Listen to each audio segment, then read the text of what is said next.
This is the Solid Signal podcast for the week of April 12th, 2021. And let me tell you a little bit about what I've been doing over in my home. And I hope that you'll take the opportunity to do the same thing in your home. I've been doing a little bit of spring cleaning, and it's time to take a look at that stuff that you just don't want, just don't need anymore. And this time around, I was focusing on cables.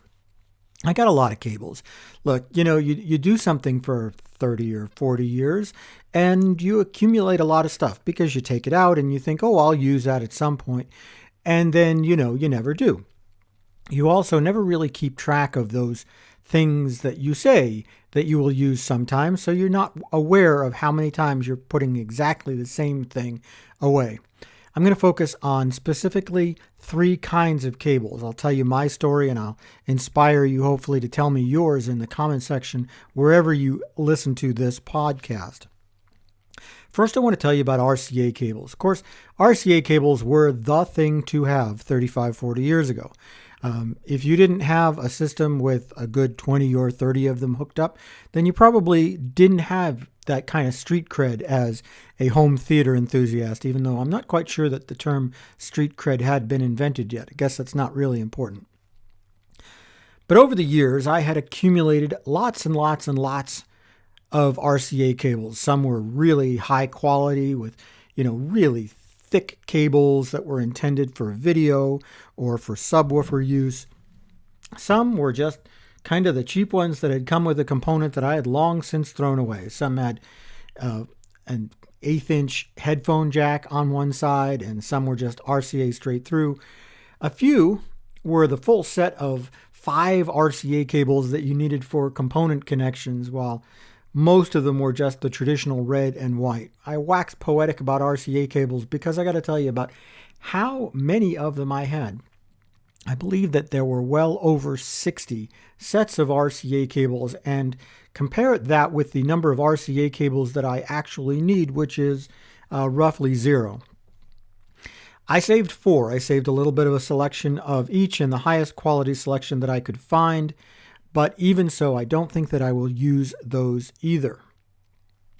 I donated them, by the way, to a thrift store, and thrift stores are a good place to find cables that you can't find anymore. They're generally good, even if you get them at a thrift store. They're incredibly cheap.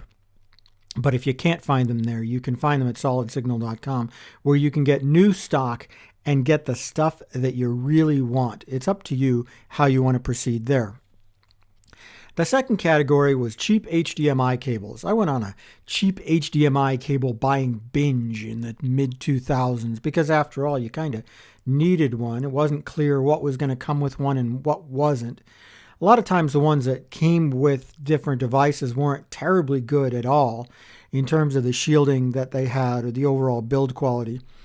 But, you could get back in the 2000s a very decent high-definition ready HDMI cable for about $7, and I did with apparently a great frequency, and I ended up with over 25 HDMI cables, of which I do not want to use any of them.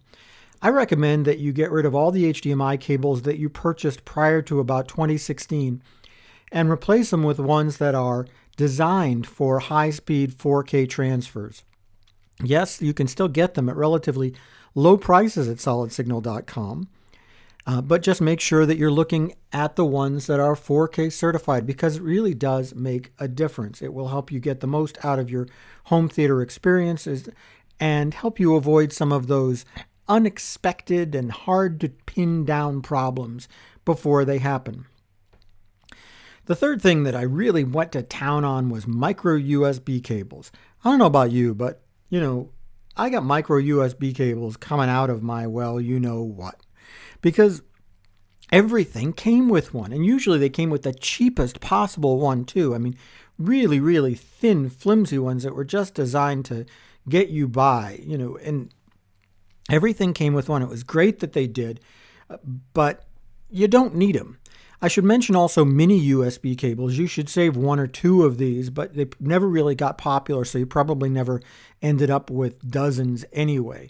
But you do not need a massive supply of micro USB cables. Keep 2 or 3 of every length that you might need, but keep in mind that when it comes to charging your newer devices, everything's moved over to USB Type-C anyway.